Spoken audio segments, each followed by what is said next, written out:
Do-do-do. Just to end, cut scene. Cut it off at the end there. That's the way it rolls.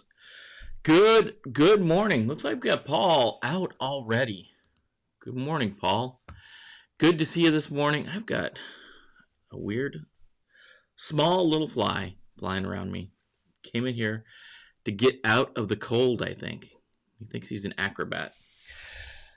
Oh, what a day. What a day. Here we are. It is Wednesday, September 23rd, 2020. Still rolling through the year.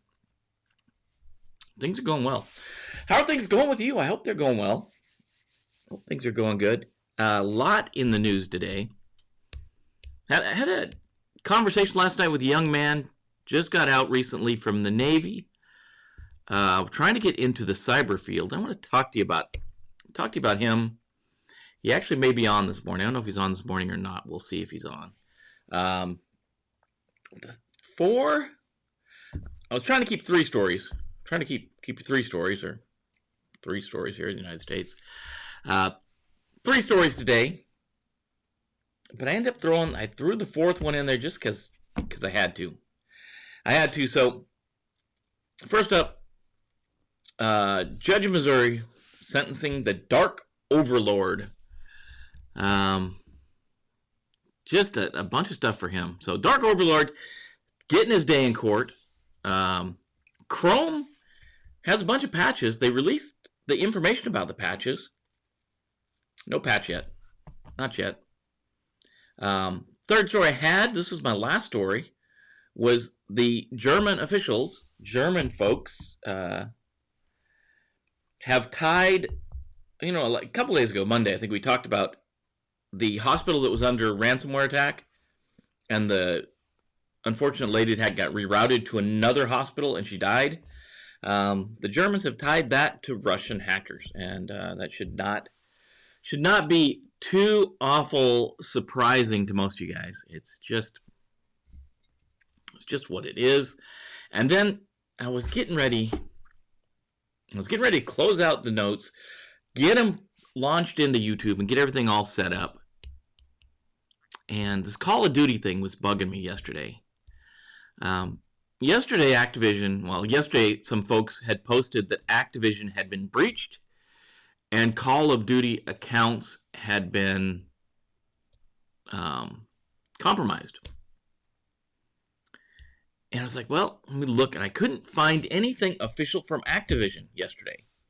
So I didn't talk about it yesterday. It should have been the big news yesterday if it was, in fact, true. So today, Activision, late last night, Activision came out about information about this Call of Duty breach. And I added that as the third story. I'm going to end up today with the Russian hackers. But that's what's on your docket today. I've got a steaming hot cup of Illy coffee. I've got a little bit of, I always like that when there's green in the cup and it does weird things with the green screen. In the back, Illy coffee. So if you haven't, please like, subscribe, hit the bell to be notified, comment, all the things I ask you to do because we're YouTube and that's what you do on YouTube. Also know this morning's show will be available later today, sometime after 9 o'clock on Spotify and iTunes and all the podcasts out there, Amazon, all over the place. If you want to listen to it in audio only format, so if you want to download it and take it with you for some reason, you can do that. It's available to take out with you. Eric's here this morning.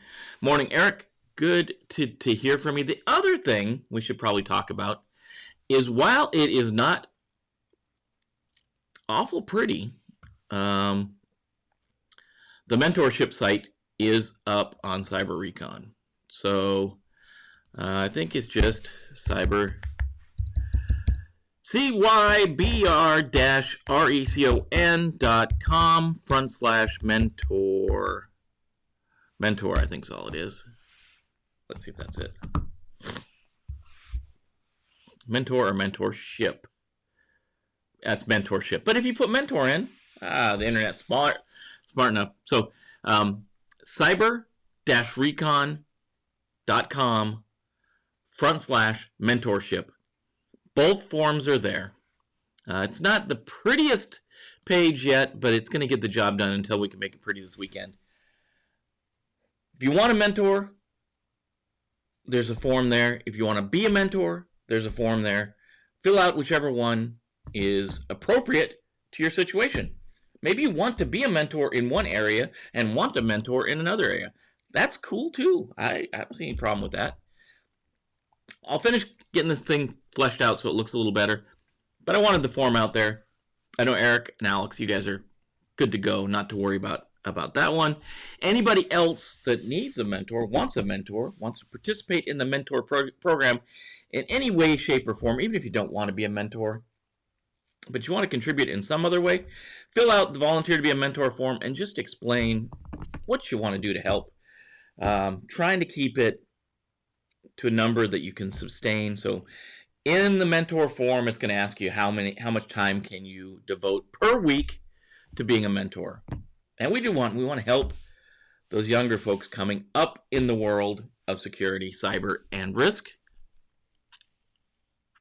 Help them get where they need to go. And again, I'm going to start off this morning after the intro. I'm going to start off with my conversation with a young Navy veteran last night about cyber security. So I'll play the intro. We'll be back. We'll start with that. Then we'll talk about the news. We'll wrap up with what the day is for your water cooler talk.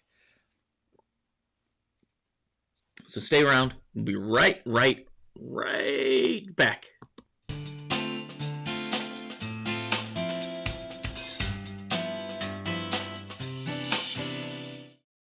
I guess I'm gonna bring the screen back over there. I don't know if you guys, there was a behind the scenes look at this setup that's really kind of messy right now, just because by Wednesday, Thursday, it gets kind of messy. But if you've never seen it, I'll probably do another behind the scenes so you guys can see what I see in the morning and the bright lights that are blinding me at this early in the morning.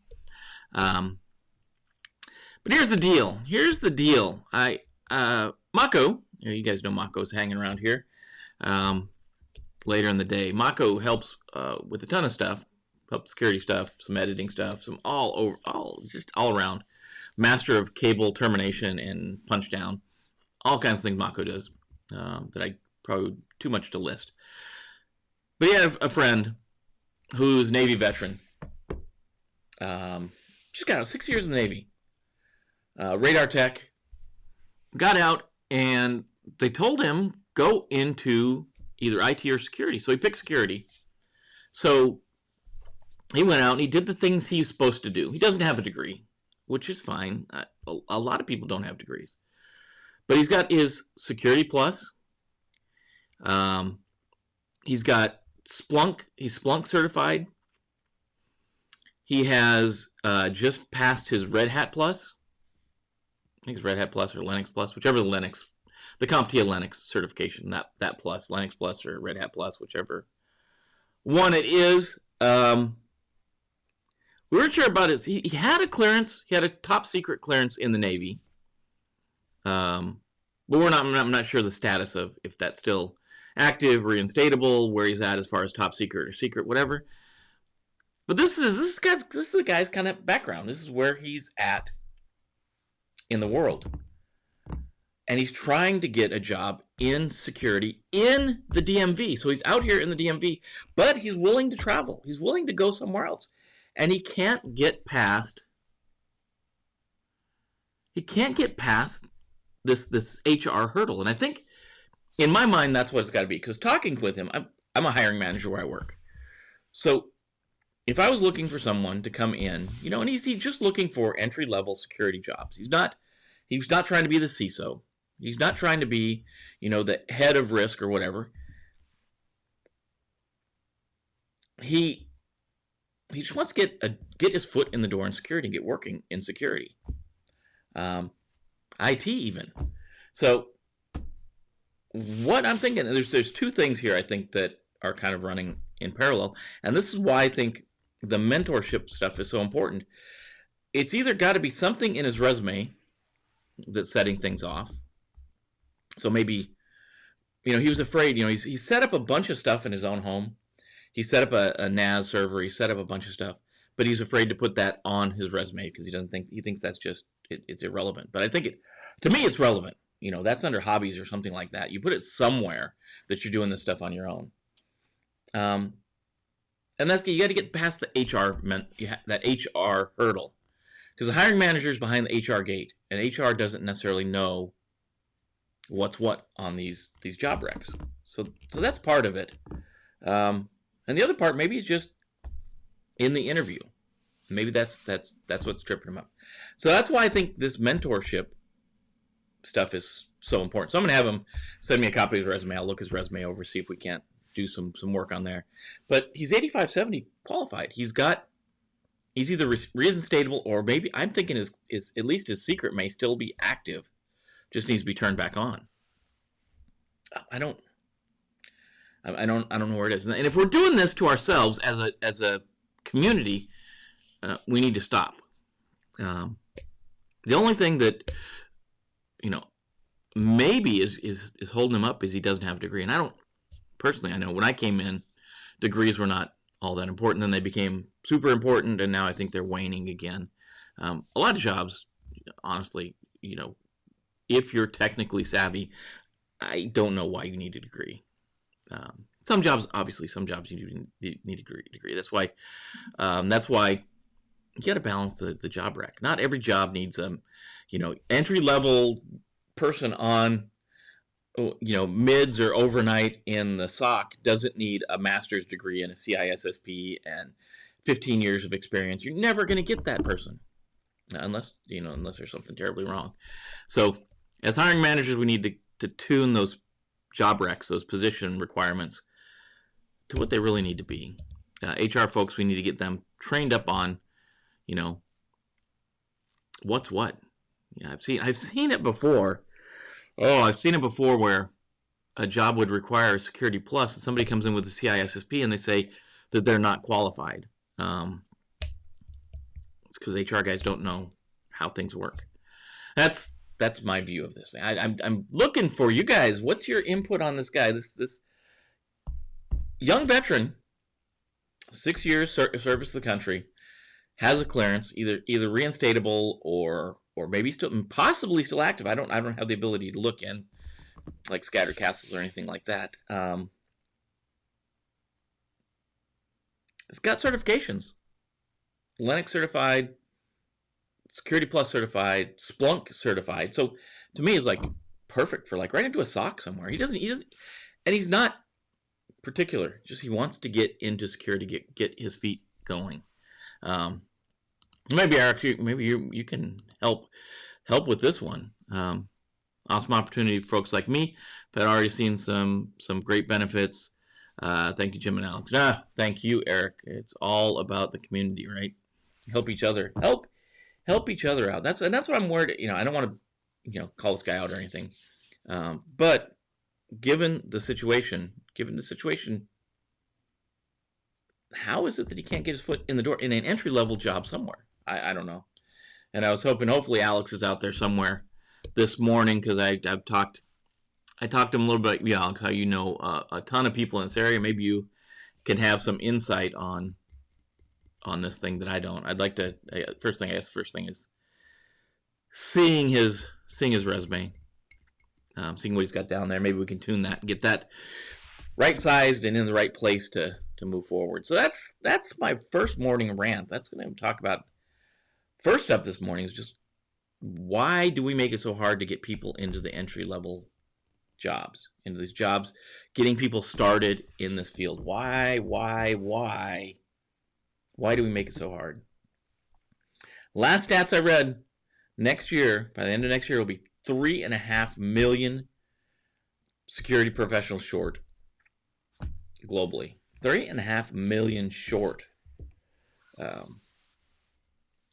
Doesn't make sense why we don't build our own security people. Why can't we get people that want to do this get them in a position, mentor them, and develop them into security professionals? If they got the desire, especially this kid's got the desire. He's out there. He's doing it on his own. He's passing the certifications, and he can't get any traction. This is how we burn people out. This is how we get people to not want to come into the field, or they come in the field and they just, I don't know. We got to take care of our own. I think back to the 80s when I was growing up. When I was growing up in the 80s, unions were pretty big, and I think some places they still are. But when I was growing up, I grew up in a small town in Kalispell, Montana, little town in northwest Montana. And if you wanted to be a bricklayer, you went out and you became an apprentice bricklayer, and you did all the crap work, but you worked for a master bricklayer, and he or she, generally he, taught you the trade, taught you how to be a mason. Not a mason as the club or the fraternal organization, but a bricklayer, someone who can do wonderful things with masonry. Same thing with glass, same thing with construction, welding. All these things didn't require you to go out and get a degree. You just did them. And I think there's a ton, I've talked about this before, so I'm back on that soapbox. There are a ton of jobs in security that you don't need a degree. You really don't. Honestly, come on. You guys have been doing this a while. You know there's a lot of jobs. If you're technically savvy, if you can pass the certification, that's what you need. We need people that are technically strong. And you and I know how this, if you've got a degree of any kind, you know how it's structured. Half of it's going to be those I guess core requirements: history, math, science, all those things. And then half is going to be, maybe even less than half, is going to be your concentration. So say a 2-year degree, maybe a year of that, maybe a year is going to be in your concentration. So if you do IT, you do security, maybe a year of that. I think a year under a mentor is more worthwhile to me. And I know there's some of the job recs require a bachelor's degree, require a master's degree, require an associate's, but I'm not saying every job needs that. I just am not saying that. Good morning, Alex. Good to see you. We were just talking about you. I don't know if you heard me talking about you. So I know you have a network around the DC, the DMV. Know a lot of folks, is what I'm saying. Alex, you know a lot of folks. I don't know a lot of folks. I know you guys. I know the good people, you guys. That's a good thing. So that's I don't know. What's the way ahead, guys? Building a core of mentors. How do you get people experience? How do we, and that's the other thing is, how do you build opportunities for people to get experience? And that seems to be the double-edged sword. No, you didn't hear us talking about you? Or no, you don't know a lot of people. Alex saying nope. Yeah. I said, Alex, if you didn't hear, I was talking about a young man I met last night, 6-year Navy veteran, had at one point a top secret clearance. We're not sure if it's active or not anymore. Secret may still be active. I'm not sure in that case.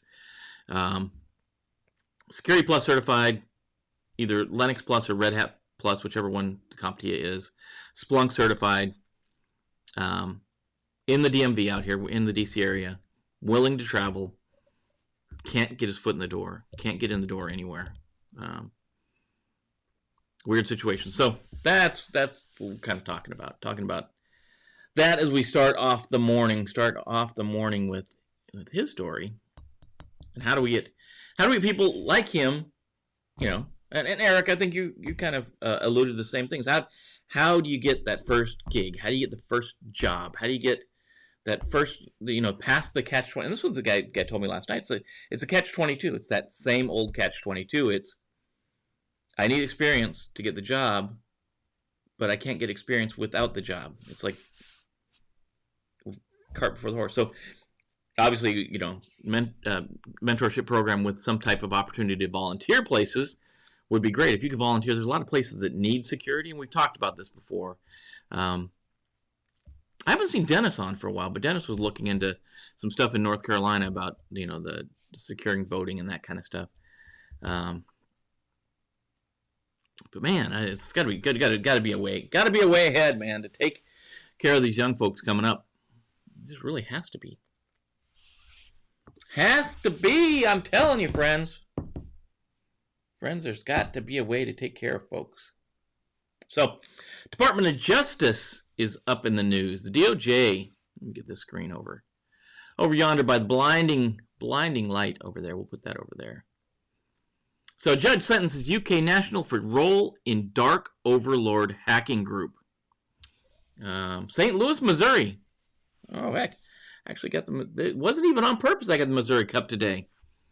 United Kingdom national pled guilty today to conspiring to commit aggravated identity theft and computer fraud and was sentenced to 5 years in federal prison. U.S. District Judge Ronnie White for the Eastern District of Missouri sentenced Nathan Wyatt, 39, who participated in a computer hacking collective known as the Dark Overlord, which targeted victims of the St. Louis area beginning in 2016. Wyatt was extradited to from the United Kingdom to the Eastern District of Missouri, December 2019, last December. Judge White also ordered Wyatt to pay $1,467,084 in restitution. That's a bill you don't want. Wow. Yeah. So, Dark Overlord has victimized immutable employers in the United States. Many of them repeatedly, said U.S. Attorney Jeff Jensen of the Eastern District of Missouri. I'm grateful to the victims who came forward despite the ransom threats and the prosecutors and agents who were first to catch and punish a member of the Dark Overlord in the United States. Like this guy, Special Agent in Charge, SAC, Richard Quinn of the FBI St. Louis Field Office says cyber hackers mistakenly believe they can hide behind the keyboard. In this case, the FBI demonstrated once again that it will impose consequences on cyber criminals no matter how long it takes or where they are located. That goes back to the story from Monday where we've got to rein these things in. There's that political, it's got to go beyond law enforcement, right? End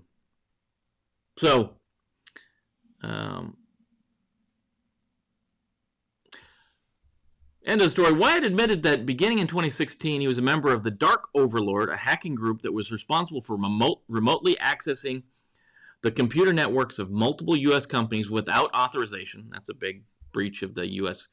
The Computer Security Act of '87.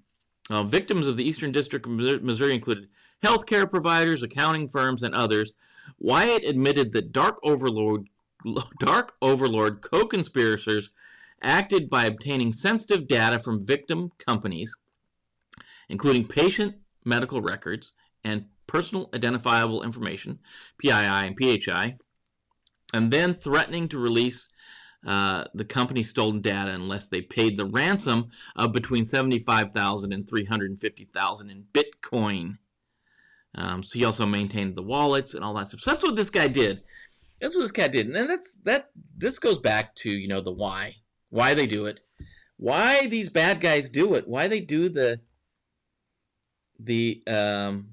things they do. They do it for the money, right? This guy, he was caught, and one of the big reasons he was caught is because he was in the United Kingdom.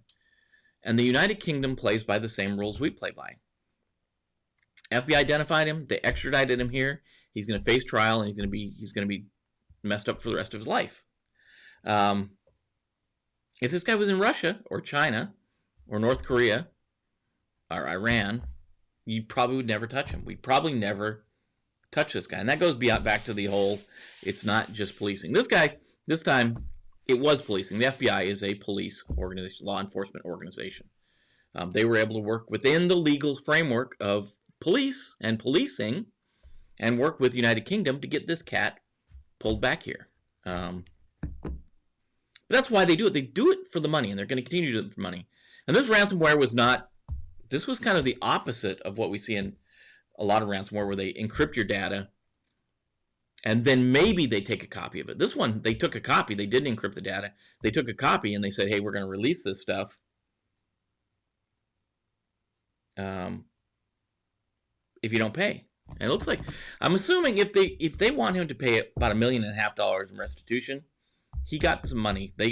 Dark Overlord got some money out of all this. So Senior Counsel Laura Kate Bernstein of the Criminal Division's Computer Crime and Intellectual Property Section, CCIPS, and Assistant U.S. Attorney Gwendolyn Carolyn prosecuted the case.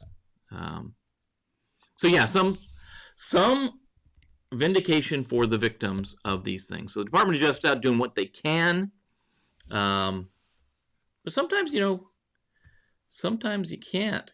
Sometimes you can't grab hold of these guys. Sometimes there are countries that won't extradite for one reason or another. We know there's a ton of cases of that, or they just claim it was them. Here we go. Eric says, I don't have a degree in IT, hoping to get my foot in a job and then maybe attain one. And that's a lot of people do that. You get a job that will pay, tuition assistance. Part of your degree, part of it. Because degrees are expensive. Degrees are expensive. So I don't know, yeah. And I don't think, to get your foot in the door, I don't think you should have to have a degree. I'm going to be beating this up as much as I can. If you're a U.S. citizen, how does that come into play with the clearance? If you are, most U.S. citizens, Eric, I'm not quite sure that question. You can get a clearance. It's hard to get a clearance. Normally you'll have to go through a process. It's catch-22 too. Many jobs require clearance, either confidential, secret, or top secret, and then within those, there's all kinds of things like special access programs or compartments. All kinds of things are in addition to that. But you have to have a job that requires a clearance to get a clearance. But sometimes you have to have a clearance to get a job that requires a clearance. It's a weird situation. Honestly, I got my clearance in the military, and then when I went to work for the civilian world, I already had it. Sometimes you can take a job as a GS employee and get a clearance, but it's hard. That's getting in the GS system is a whole nother can of worms. That's a messed up system. If I've ever seen one, I was a GS for 3 years. That was messed up. There are some ways you can go in. If you're a veteran, there's something called the I think the Veterans Rehabilitation Act or something like that, where you can get kind of a direct appointment into a job. You don't have to go through the normal process. But yeah, how does it come in? I need a little more information, Eric. I'm not quite sure what you're asking there. How does that come into play with the clearance? Being a U.S. citizen definitely helps in getting your clearance. It probably speeds up the process, but you don't have to be a U.S. citizen to get a clearance. If that's what you're asking. You can get a clearance without being a U.S. citizen. Happens all the time. Tuli, I haven't seen you for a while. How have you been? Yeah. Amazing how the guy was so intelligent, yet he wasted his intellect with crime. If you'd put that, a lot of people see that money. A lot of people see that money and just go for it. It's like anything else.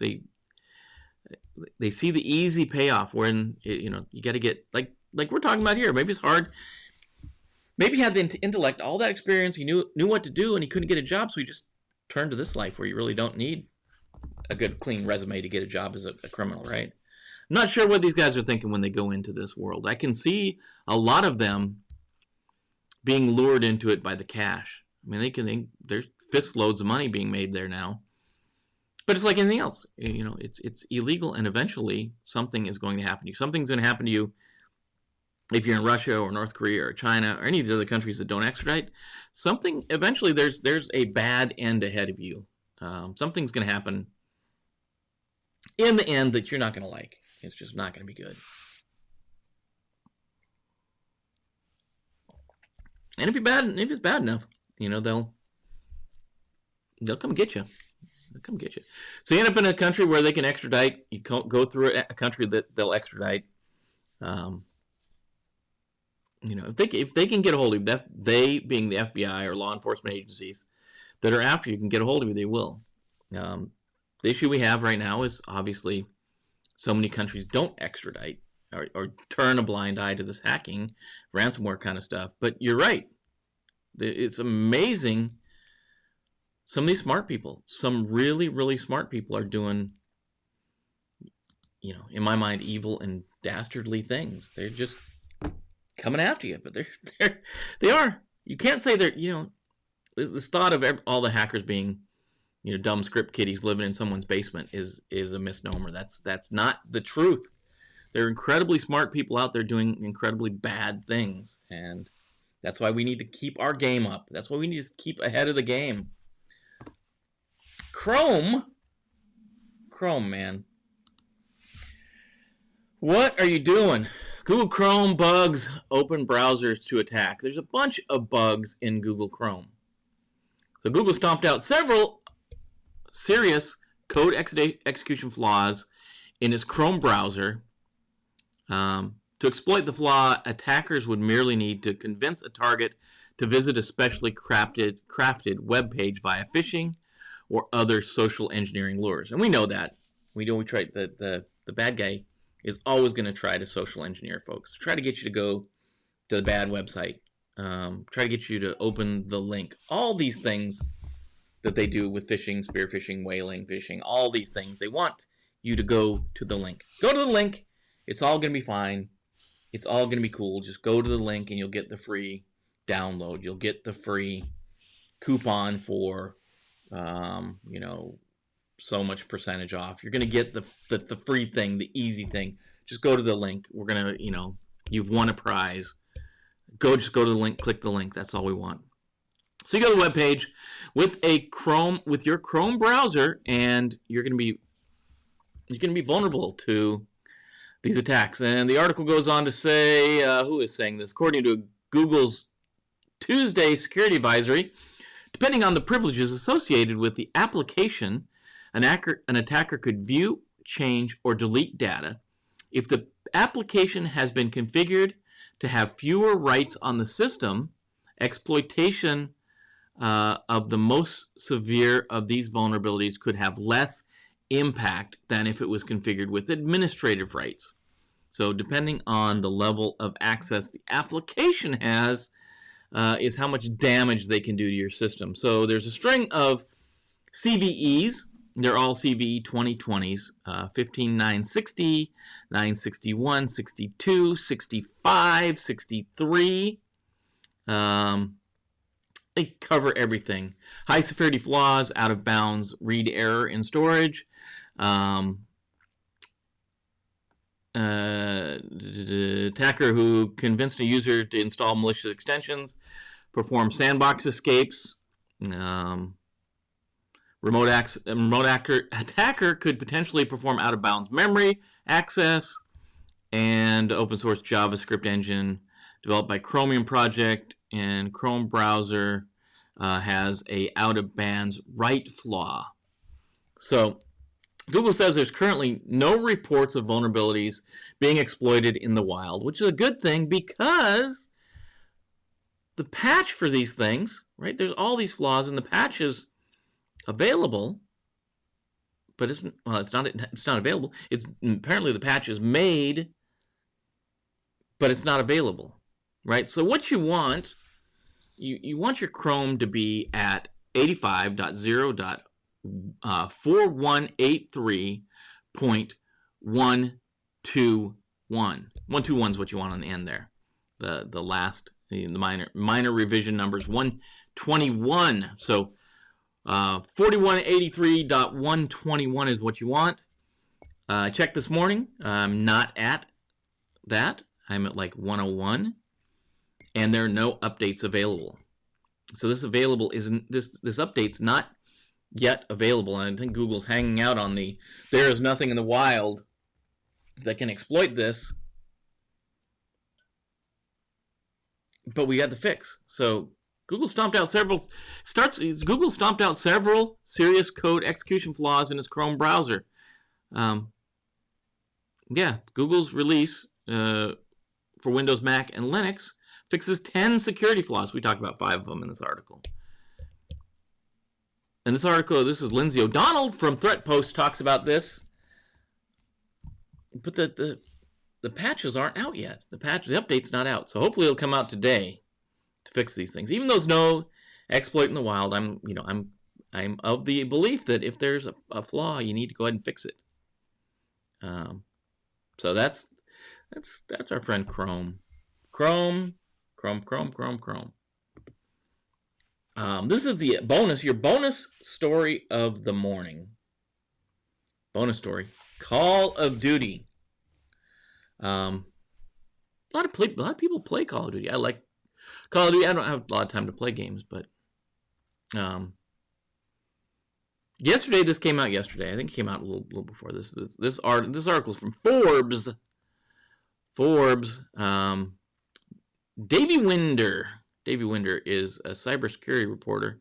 I report and analyze breaking cybersecurity and privacy stories as senior contributor to Forbes.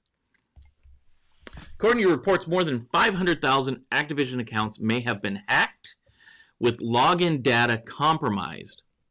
The esports site Dexerto reported the data breach occurred on Sunday, September 20th, and the credential access to the accounts are being leaked publicly, and the account details change to prevent recovery of the rightful owner. So people going in and changing the account so the original owner can't get in there.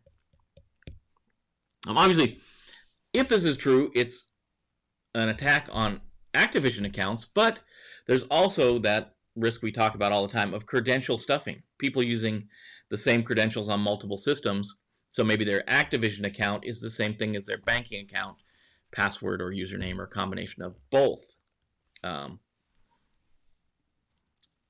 Activision accounts are mostly used by players of the hugely popular Call of Duty franchise.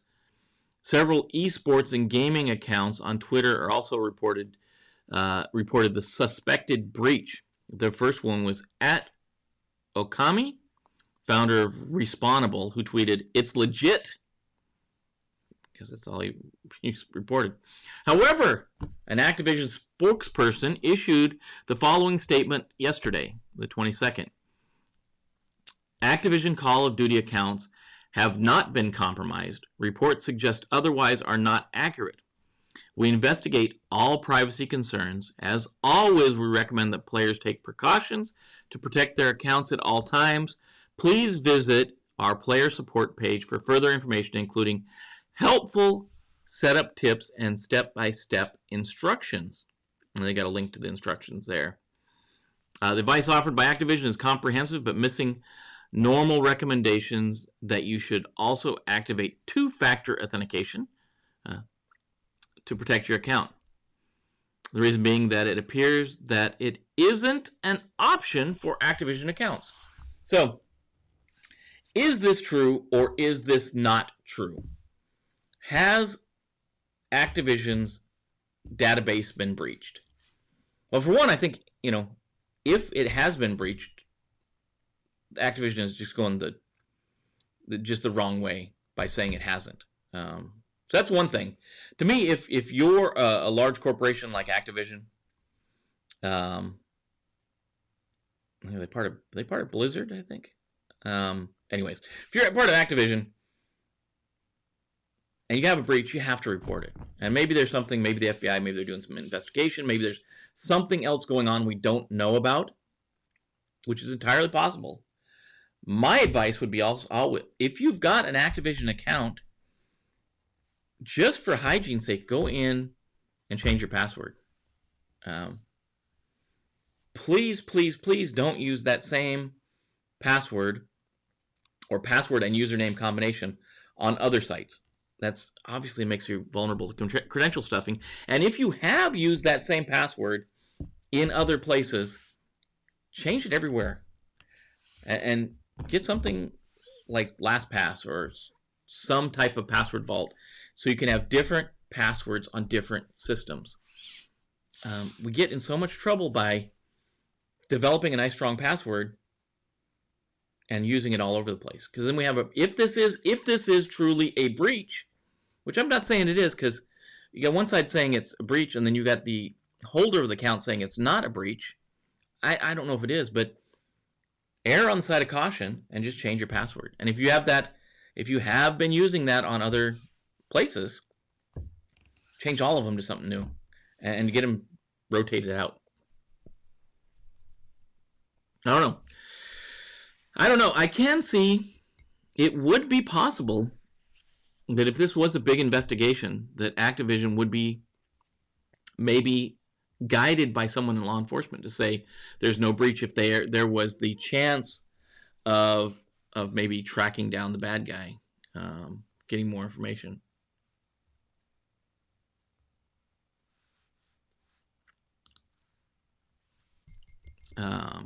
Make sure I was.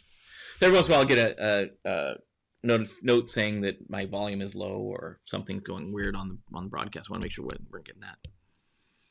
So yeah, if you've got an Activision account, go ahead and change the password today. Go ahead and get that thing taken care of. Take care of your Call of Duty account, your Activision account. Oh, Russia. So our last news story of the morning.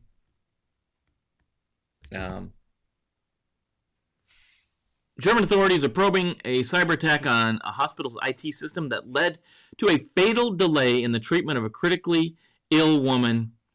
They believe the software can be traced back to Russian hackers.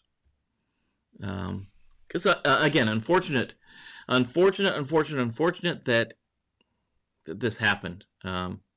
Essentially, what happened is the ambulance was trying to get a woman to a hospital. The closest hospital was under a ransomware attack, so they had to divert to another hospital. By the time they got to the other hospital, this poor lady died. So, in an update, lawmakers published on Tuesday, prosecutors wrote that hackers used malware known as Doppelpaymer to disable computers at the Dusseldorf University Hospital on September 10th. Aiming to encrypt data and demand payment to unlock it again. The same ransomware was used in cyber attacks around the world, carried out by a group of hackers that, according to a private security firm, is based in Russia, the report said. The attack saw the hospital's computer system become disconnected from the ambulance network. A severely ill woman was therefore admitted to a hospital further away in Wuppertal, and died shortly after. The longer distance that the ambulance had to travel led to an hour's delay before the medical staff were able to treat her. Cologne prosecutors last week opened an investigation into the involuntary manslaughter against the unknown suspects over the woman's death. If charges are brought, it would be a rare case of hacking with deadly consequences. Investigators suspect that the hacker had not meant to hit the hospital, with the actual target, though thought to have been affiliated with Heinrich Heine University in Dusseldorf. Local police were able to contact the hackers during the attack and tell them patients' life were at risk, prompting the hackers to hand over the decryption key before breaking off communications. So they did, the bad guys, in this case, when the police came to them and said, hey, you're killing people, they handed the keys over to decrypt the data.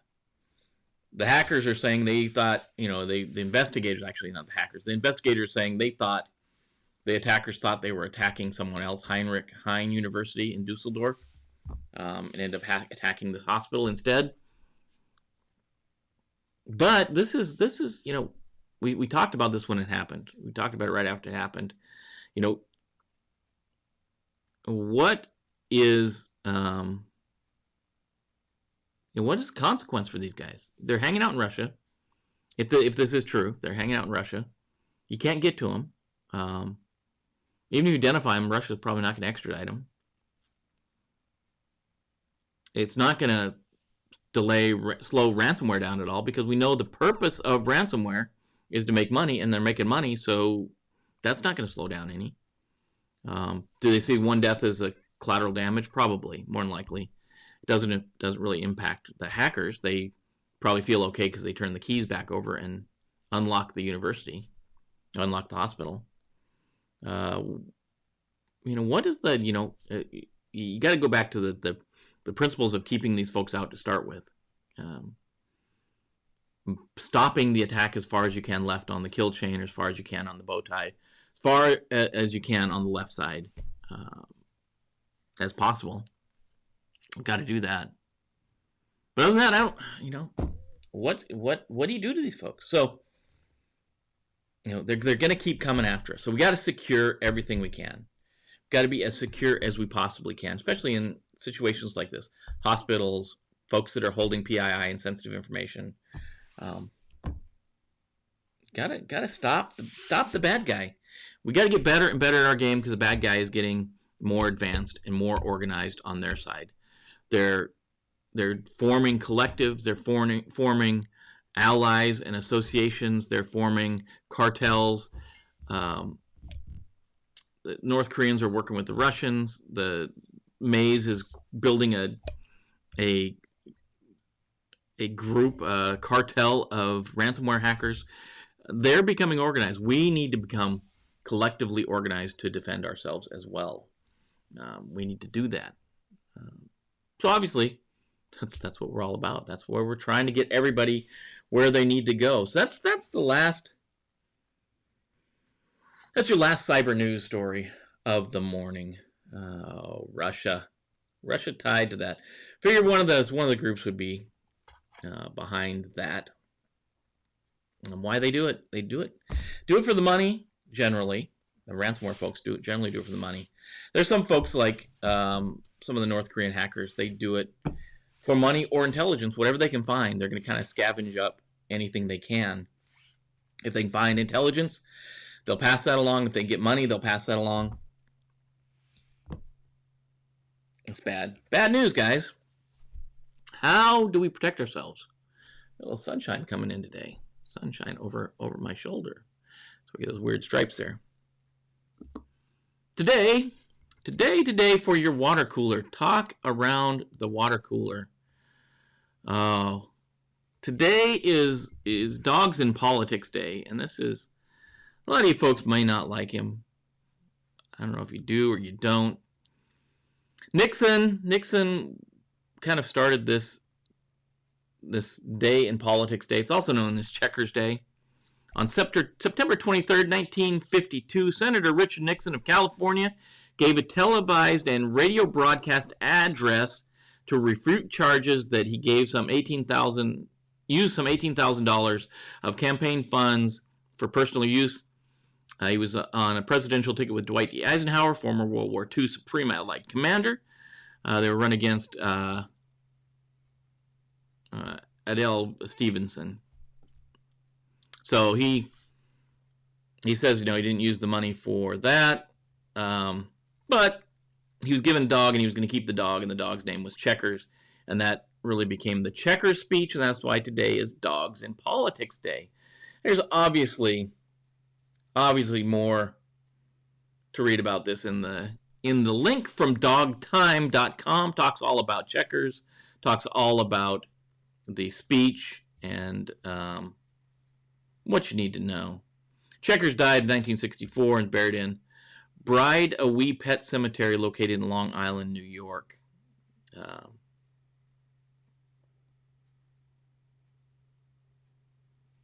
Nice. What you got? One of you have to be a U.S. citizen before you can attain a security clearance. Yeah, you can get one without being a citizen. Yes, you can. Yeah, I spent some time. It's funny. Expatriates.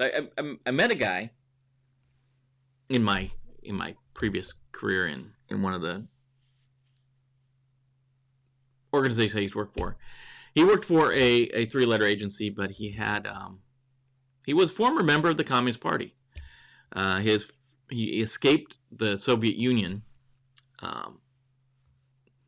and he had written some books in the Soviet Union, and was unable to publish them because he was Jewish, which, there's a whole thing about that, about religion in the communist countries, socialist countries. I won't go down that road. But the only way he could publish in the Soviet Union, the only way he could get books published in the Soviet Union was to join the Communist Party. So when he defected, when he and his family defected to the United States, smart guy, really smart guy. And he went to work. He needed a clearance for his job later on. So he actually, when he went through that, he was able to get a clearance. And probably the only person I know who held a clearance in the United States who was also a member of the Communist Party. Obviously still not active, but that's the only way to get his book published. He was in the Soviet Union. He got it. There's all kinds of rules in communist socialist countries. He could not, I guess we used to, when I was stationed in Berlin, West Berlin, when East Berlin was there, that's when the communists were right across the river.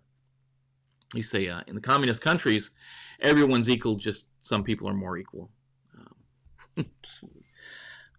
I'm glad when that country was reunited and reunified and became one Germany again, because some of those folks on the other side of the river had, on the other side of the border, on the other side of the wall, had a rough life. They really, really did. So, that's your stories for today. I appreciate it. Yeah, Eric, very, very sad. Very sad that lady died because of a hacking attack. Could happen all over the place, though. Could happen all over the place. Hopefully it doesn't. Hopefully it gets this thing under control. So, that's your story of the day. That's what we're talking about today. Go out there. If you do have that Activision account, go ahead and change your password today. If you've got that same password other places, go ahead and change it on those other places too, because we don't want you to fall victim to credential stuffing. If you're going out and you're talking to your friends, this may be one thing that a lot of your non-techie friends are doing is they're playing Call of Duty. I know a lot of people. There's 500,000 people that have accounts. A lot of people have this Call of Duty accounts. If you talk to them today, let them know they need to go in. Even though Activision says it's not a thing, the other side saying it is a thing, err on the side of caution. Err on the side of caution and change your password. It can't hurt, because we've seen things like this change in the past, where later they said, well, yeah, we did have a breach, but we were working with Agency X to track the people down, and we couldn't say anything until a week later or whatever. Not saying that's the case here, but just in case, change your password. Change your password. So, ladies and gentlemen, that rounds us out for the day. I hope you got good things planned for your Wednesday. If you want to be a mentor, or if you're looking for a mentor, go to cyber-recon.com/mentorship. There's a form there to volunteer to be a mentor. There's a form there to volunteer there's a form there looking for a mentor. Eric, don't worry about you. We got you covered. You don't have to do that. Love to see more people get in this program. We're just getting it off the ground. This is we're running down the runway with this thing. We want to get it going. Help people get to these jobs. Help fill these jobs. Let's get people into security. Let's get people into risk. Let's get people into cyber security jobs where we need them, and get them trained up on the stuff that we need them trained on. I'm going to take a minute or two at the end here. One of my just heartburns about a formal education is college education. There's good and bad to college education. Don't get me wrong there. But it's so focused on a curriculum, it's not really focused on what is needed for a particular job. And if we know there's a series of jobs out there that require 4 or 5 different specific skill sets, as mentors, we can go in and say, go do these 5 things. Learn these 5 things. This is what we need. To do that, because I was an adjunct professor at a number of colleges, to change a program like that, to get that into a program, takes years. Sometimes years, at least 1, or sometimes several years to get something like that built into a curriculum program. And it's slow and cumbersome. So there is a reason to have degrees, but we need to have a more agile way to put people in the field where we say, we need people with these 5 skills, and we need them in 6 months. You're not going to be able to do that with a formal program, not a formal college system. So we need something to help. Maybe the mentors are in a position where they say, I can see where we need these things in the next 6 months. Let's get people skilled up on them. Let's get them trained up on those things. I'll get off my soapbox. There's a lot around this education that I think we need to work on. We need to fix. Some places we need formal education. Some places we don't need formal education. That's a university education, a college education. Some places we need just training, educated in other ways. And that's the other thing that got me on that. We talked to the young man from Navy veteran. He's like, yeah, I talked to people. I was self-trained, and he got the certification. So he was self-trained and was able to certify. He says a lot of people looked at him like he was crazy, that was a bad thing. I don't think it's a bad thing. So anyways, that's what I got to say. I hope you guys and gals, I always use guys, gender neutral, please don't get mad at me. Go out there, have a great day. Take care of your friends, your family, your coworkers, each other. Build a community. That's what we're about. Let's build a security community around us and take care of each other.